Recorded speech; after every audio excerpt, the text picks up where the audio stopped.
fanazavana ny zava-miafina momba ny franc-maçon sy illuminati ny nouvel ordre mondial na lamina vaovao maneran-tany ny anaram-biby izay ankofan'ny olona rehetra sy ny marika 666 zava-miafina ao anatin'ny fivavahana izay ahafantaranao ny tena marina ny momba ny boky enoka sy ireo anjerinidina teto tany ka nanambady ny zanakavavin'ny olona araky ny hita ao amin'ny Genesisy toko fahaenina andarana arainao eto amin'ny TNTV isaky ny zoma maraina amin'ny enora ny sabotsy maraina amin'ny enora ary ny alahady maraina amin'ny enora sy 30 minitra tompona andraikitra fikambanana mpiara-mikatsika ny famarinana sy ny fiainana manandrakizay.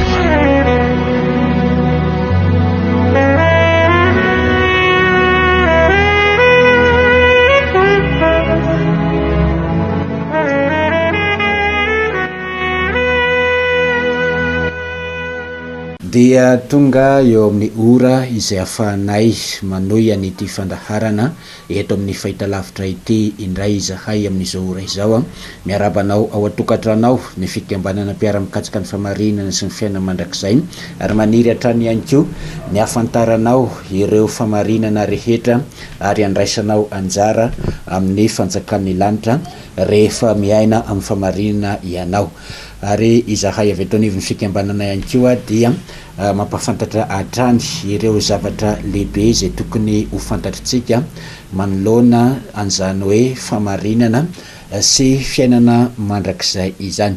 Androany dia anoro hevitra sy hitondratsika ao anatin'ny fahafantarana ny zavatra tokony atao manoloana ny zava-misy eto amin'ny firenena aloha satria miaraka miady amin'izao valana retina tafiditra eto Madagasikara izao ny vahoaka malagasy rehetra sy ny fitondram-panjakana ary izay rehetra mety manana fahalalana arak'izay tokony ho atao manoloana an'izao zava-misy izao ka izahay avy eto anivon'ny fikambanana mpiara-mikatsika ny famarinana sy ny fiainana mandrakizay dia manana toro hevitra marobe manoloana an'io zavatra manahirana an'izao tontolo izao io. Manahirana izy io satria efa avy nitety firenena maro araky ny hitatsika eny amin'ireny fampalalam-baovao isan-karazany ireny ary efa avy nandripaka olona maro nanerana an'izao tontolo izao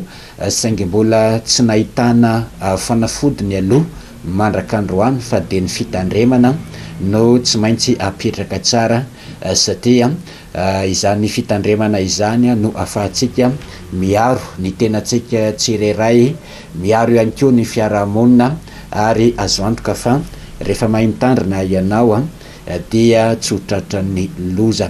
Nefa na izany ary ilaitsika ny manaraka ny tena famarinana tokony ho atao manoloana n'izao zava-misy izao satria sahirana ny olona rehetra hatramin'ny mpitondra fanjakana na ny mpitondra fivavahana isa-tsokajiny dia sahirana miatrika an'io zava-misy io.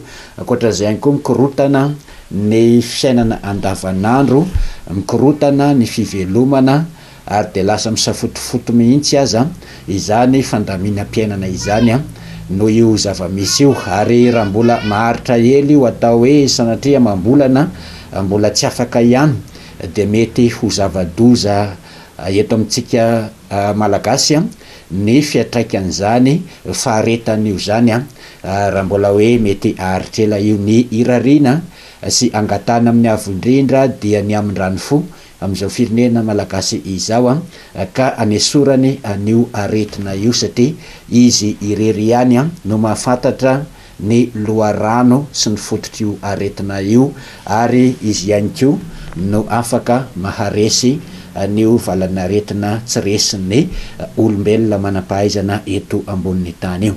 Andeha maki teny voasoratra aho ato amin'ny lioka toko fa 220 eto amin'ny andininy 10 sy ny 220 no angalatsika vaky teny nefa raisitsika ihany ny soramandry toy izao ny soramandry ry ambony ery ny nanambaran'ny mpamonjy ny andravanan'i Jerosalema sy ny aviany indray. Andininy 10 sy ny 220 ary izy taminy isy firenena hitsangana amely firenena ary isy fanjakana hitsangana amely fanjakana ary isy orohoro-tany lehibe ary mosariserety mandringana any amin'ny tany samihafa, ary isy zavatra mahatahotra sy famantarana lehibe avy any an-danitra hoe ty ambonin'ny tany. Zany hoe eto ambonin'ny tany zany araky ny faminaniana sy ny fanambarana izay nambaran'ny mpamonjy dia tsy maintsy hitranga ireo zavatra voasoratra ireo. Mandra-pahatongany eny amin'ny raha hoany lanitra dia ireo ny zavatra hitranga eran'ny tany sy manerana ny firenena. Isy fanjakana hitsangana amely fanjakana ary isy firenena hitsangana amely firenena. Dia nambarany ihany koa fa isy orohoro-tany lehibe sy isy mosary ary isy arety mandringana any amin'ny tany samihafa. Ny zavatra misy eran'izao tontolo izao hatramin'izay ka hatramin'izao, na ireny karazana ady an-trano, na ireny karazana firenena mifanafika, na ireny karazana orohoro-tany, na ireny karazana ataontsika hoe loza voajanahary, na ireny mosary, misy ihany koa zao arety mandringana mitety firenena izao dia efa nambaran'ny mpamonjy mialoha fa hitranga. Ary eo amin'ny 520 tapany farany izy dia izao ny zavatra lazainy. Leo ka toko faha 120 520 tapany farany. Ary ety ambonin'ny tany dia isy fahorian'ny firenena amin'ny fahaverezakevitra noho ny firodron'ny ranomasina sy ny fanonjany, ka ho reraka ny fon'ny olona noho ny fahatahorany sy ny fiandrasany izay zavatra ho tonga ambonin'ny tany. Lazainy tsara mihitsiny ny zavatra hitranga eto ambonin'ny tany sy ny zavatra ho zakain'ny firenena. Voalaza eo fa eto ambonin'ny tany sy eran'ny firenena dia isy zavatra mahavery hevitra ny firenena rehetra, very hevitra ny firenena rehetra, ary ankoatran'izay dia ho reraka ny fon'ny olona miandry izay zavatra hitranga eto ambonin'ny tany, satria misy zavatra mampatahotra tafiditra eran'ny firenena eto ambonin'ny tany. Izany mihitsy neny no zavatra manjo an'izao tontolo izao amin'izao fotoana izao na ireo firenena matanjaka izay azo lazaina hoe manana ny ampy raha eo amin'ny lafiny ara-toe-karena, manam-pahaizana ihany koa sy manana ny maizy azy, verevitra izy ireny amin'izao fotoana izao manoloana ny zava-misy. Tonga eto Madagasikara ihany koa io zavatra io, verevitra ihany koa ny vahoaka tsirairay na dia misy ary ireny torevitra omen'ny fitondram-panjakana sy omen'ny manam-pahaizana maro isan-karazany ireny fa isika ao tokantrano kosany dia mitebiteby mandrakariva manoloana an'io zava-misy io, ary dia reraka ny fon'ny olona miandry sy manontany hoe inona no hitranga rapitso, rovina izy ty no afaka manahoana ny toyan'ny fiainana any arinan'izao zava-misy izao. Mbola tsy fantatra aloha zany hoe rovina izy io no hiala, fa ny rarina dia ny amin'ny ranony avo indrindra fo amin'izao firenena malagasy zao ka azo famonjena avy amin'ny ny firenena malagasy. Zao ny voasoratra ato amin'ny Salamo 1:10 torevitra ho an'ny olona manaraka n'ity fandaharana ity ary irina mba ho tonga any ampoti-tsofin'ny tsirairay izay afaka mampita izao torevitra izao. Salamo 1:10 manomboka eto amin'ny andininy voalohany toy izao ny soramandry: ny fatoky ny olo-marina ny avo indrindra na dia manakaiky aza ny manjony sasany. Ny mitoetra amin'ny fiherena izay ny avo indrindra dia monina eo ambany aloko ny tsy toa. Izao ilaza amin'ny mpamorona hoe fialofako sy batery fiarovana ho ahy izy, ary itokiko fa izy no nanafaka anao tamin'ny fandriky ny mpihaza sy ny arety mandoza, ny volony elany no anaronany anao ary eo ambany elany no ialofanao. Ho apinga kely sy ho apinga lehibe ny famarinany, tsy atahotra ny orohoro noho ny alina ianao, na ny zana-tsipika manidina noho ny andro, na ny arety mandringana mandeha amin'ny maizina, na ny fandringanana mandripaka amin'ny mitatao-vonana, na dia isy arivo aza lavo eo anilanao sy iray alina eo ankavananao, dia tsy hatra aminao izany. Ijery maso fotsiny ianao ka ho hitanao ny amalina ny ratsy fanahy. Hatreo no raisiko angalako toro hevitra ho antsika tsirairay avy mba ahafahan'ny sainao tsy mitebiteby miatrika an'io zava-misy io. Ny olana rehetra izay mitranga dia misy vahaolana avokoa kanefany miankina amin'ny fahafantaranao ny fototry ny olana ny afahana mamany olana. Io valanaretina mandripaka olona maroa dia fanana fahafatesana no ao ambadik'io valanaretina io, ary ny fanana fahafatesana izay miasa ao ambadik'io valanaretina io arak'izay hoe fanana fahafatesana izay dia mety tsy ahitana fanafody, tsy ahitana fanafany, ary ny rahantsika nahita fa manam-pahaizana maro tany amin'ireo firenena lehibe sy matanjaka eran'izao tontolo zao nefa niaraka nitady fanafody sy fanefitra ny virus io nefa mbola samy tsy nahita izy ireo mandraka androany. Ny antony tsy ahitana vahaolana na fanefitra ny arety mandringana anankiray dia misy fanana fahafatesana ao ambadik'io aretina mahafaty io. Andrefakiko vetivety aloha ny apokalipsy toko fahenina eto amin'ny andiny fafito sy ny fahavalo amin'ny dikateny tontolo vaovao na ny dikateny témoin de Jéhovah no makiko azy toy izao ny vaky ny teny: rehefa novany ny tombokase faefatra de reko ny feon'ny zavamanana faefatra nanao hoe avy, ary hitako fa iny nisy soavaly hantsatra nantsona hoe fahafatesana ilay nitaingina azy, ary nanaraka azy akaiky ny fasana de nomena fahefana tamin'ny ampaefatra ny tany ireo mba hamono amin'ny sabatra lavalela sy ny mosary sy ny aretina mahafaty ary ny bibidia ety an-tany. Sary anohatra nanambarana ny zavatra mitondra fahafatesana sy mitondra loza sy mitondra ady sy korotana eto amin'ny firenena izay novakiko teo izay.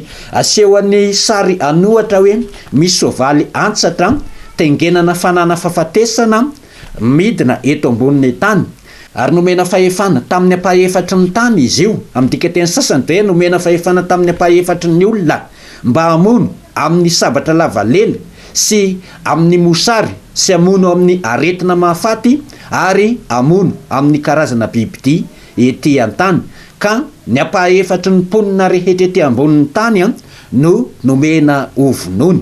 De hitantsika fa mitety an'izao tontolo zao io arety mandringana io ary mbola tsy fantatra ny faharetany zay vao afaka eto ambonin'ny tany izy io. Fa ny voalaza ato amin'ny faminaniana de izao: ity soavaly antsatra tengenana fanana fahafatesana ity izay mamono amin'ny alalan'ny arety mandringana dia manaraka azy akaiky ny fasana. Rehefa matiny ny olona de tsy maintsy alevinao am-pasany, ary rehefa melo lalana ny mpandevina ny mpiady fasana satria tsy maintsy ho karakaraina ny fasana ansitriana n'lay maty n'lay fanana fahafatesana. Rehefa maty lay olona, maty n'lay arety mandringana de vita ny asan'ity fanana fahafatesana ity ary dia ilay maty dia maty n'lay fanana fahafatesana. Ny tiana ambara de izao: raha tianao ny ho voaro sy ho afaka amin'izany tebotebo izany manoloana ny zava-misy dia ny mialoka ao amin'ny firen'ny avo indrindra no tsara indrindra. Voalazany eo amin'ny bokin'ny Salamo zay novakina tamintsika teo eo amin'ny andininy fahatelo hoe izy no anafaka anao amin'ny fandriky ny mpiaza sy ny arety mandoza. Rehefa mialoka ao aminy zany ianao dia ahafahany amin'ny arety mandoza. Voalaza ihany koa eo amin'ny andininy fahadimy sy ny fahenina hoe tsy atahotra ny orooro noho ny alina ianao, na ny zanatsipika manidina noho ny andro, na ny arety mandringana mandeha amin'ny maizina, na ny fandringanana mandripaka amin'ny tatovovonana. Tsy atahoranao zany karazana arety mandripaka mandeha amin'ny maizina zany, na ny fandringanana amin'ny tatovovonana tsy atahoranao rehefa izy no ialofanao. Eo amin'ny andininy fafito de izao no lazainy eo: na de isy arivo aza lavo anilanao sy ray alina eo ankavananao dia tsy hatra aminao izany, hijery maso fotsiny ianao ka ho hitanao ny amalina ny ratsy fanahy. Zany hoe ny olo marina de tsy hitovy amin'ny olona ratsy fanahy mihitsiny. Ny arety mandringana izay mandeha amin'ny maizina de tsy maintsy mandripaka ny olona ratsy fanahy. Raha ratsy fanahy ianao zany de tokony atahotra ianao rehefa tonga io arety mandripaka io, satria tsy amela ny olona ratsy fanahy ho afamaina io arety mandripaka io. Fa ny olo marina kosa dia tsy ho tratran'izany, ary reo olo marina reo dia asaina mialoka ao amin'ilay fiheren'ny avo indrindra. Miankina betsaka amin'ny fahafantaranao ny tokony ataonao amin'ny fivavahana izany zavatra lazaiko izany. Raha tohizana eo amin'ny 740 dia izao ny vaky ny teny eo amin'ny salamo, satria izao no raketa amin'ny fitiavana dia amonjy azy aho, anandratra azy ho any amin'ny avo aho satria mahalala ny anarako izy. Amin'ny dika teny sasany dia hoe nanjarina fantatra ny anarako izy.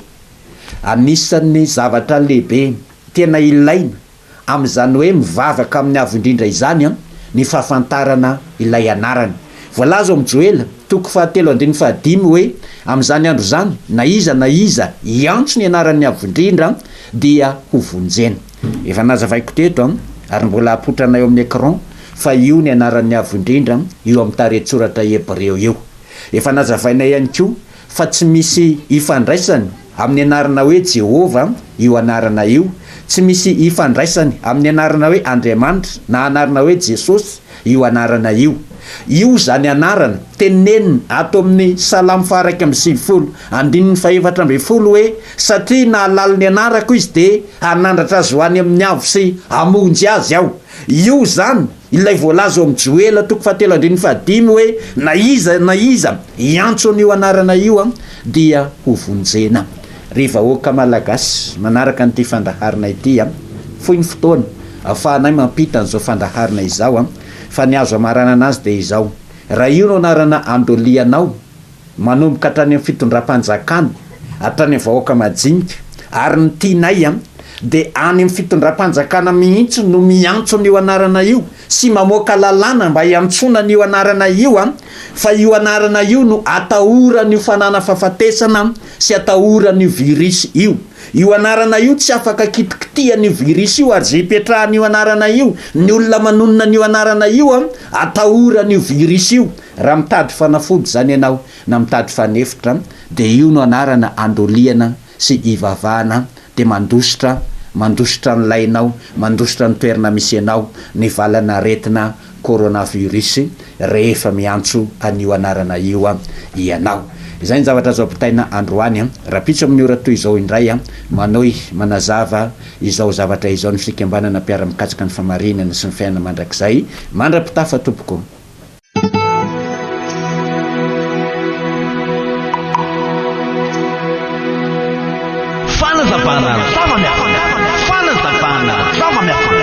Ny zava-miafina momba ny franc-maçon sy Illuminati, ny nouvel ordre mondial nalamina vaovao maneran-tany. Ny anaram-biby izay ankofan'ny olona rehetra sy ny marika 666. Ny zava-miafina ao anatin'ny fivavahana izay ahafantaranao ny tena marina. Ny momba ny bokony Enoka sy ireo anjery-nidina teto tany ka nanambady ny zanakavaviny olona araka ny hita ao amin'ny Genesisy 9:9. Andarana arainao eto amin'ny TNTV isaky ny zoma maraina amin'ny 9 ny sabotsy maraina amin'ny 9 ary ny alahady maraina amin'ny 9 sy 30 minitra. Tompona andraikitra fikambanana mpiara-mikatsaka ny famarinana sy ny fiainana manandrakizay.